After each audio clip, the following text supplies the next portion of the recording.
ఛానల్లో మీరు హాయ్ ఏంటి ట్రైలర్ వచ్చింది ఎలా ఉంది? చాలా బాగుందన్న నిజంగా అసలు ఇలాగా రిలీజ్ చేస్తాడు అనుకోలే.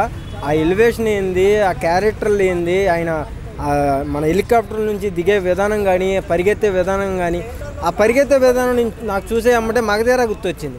బస్సు వెనక మళ్ళీ పరిగెడతాడు చూసా, ఆ విజువల్ అయితే కనపడింది. నిజంగా పంచి కట్టుకొని మళ్ళీ ఆ ఫైట్ చేసే విధానం కానీ అక్కడ రెండు విషయంలో చూసుకుంటే పంచి కట్టే ఫైట్లో మాత్రం కొంచెం రామ్ చరణ్ కొంచెం బాడీ వచ్చినట్టు కనపడింది, జిమ్ బాడీ లాగా. మరి ఆ ఎలివేషన్ మరి ఎందుకు చిన్న మిస్టేక్ జరిగిందో నాకు అర్థం కాలేదు. కానీ ఓవర్గా అయితే ఆల్మోస్ట్ సక్సెస్ అనిపిస్తుంది నాకు. ఈ పండగకి ఇట్టు కొట్టాను అనిపిస్తుంది. చాలా బాగుంది నిజంగా. గేమ్ చేంజర్ అంటే నేను ఫస్ట్ అనుకున్నా గేమ్ అంటే ఒక గేమ్ లాగా ఉంటుందేమో ఒక సినిమా అంటే. ఆల్రెడీ టైటిల్ పెడుతూనే ఉన్నారు, ఆ గేమ్ లాగే ఎవరికి అర్థం కాకుండా సిచ్యువేషన్లో ఉంటుంది అనుకున్నా. కానీ ఆ మూడు క్యారెక్టర్లకి తగ్గట్టుగా ఆయన చేయటం అన్నది నిజంగా వండర్ఫుల్. అది చాలా బాగుంది నిజంగా.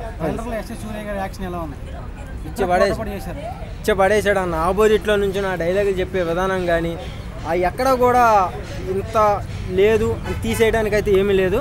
ఒక్క మైనస్ కూడా లేదు, దాంట్లో అన్ని ప్లస్లే ఉన్నాయి.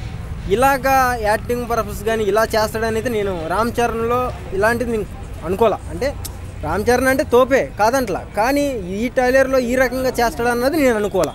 ట్రైలర్లో యాక్షన్తో పాటు ఎమోషనల్ కూడా చాలా బాగుంది. అదే అంటున్నా, ఇప్పుడు ఎమోషనల్ అండ్ ఫైట్ కానీ పండియడం కానీ ఒక్కొక్క క్యారెక్టర్ ఒక్కొక్క విజువల్ ఉంటుంది. కానీ మూడు క్యారెక్టర్లు కూడా సింగిల్ మ్యాన్ చేశాడు అంటే హైలైటే కాదు, మామూలుగా కాదు.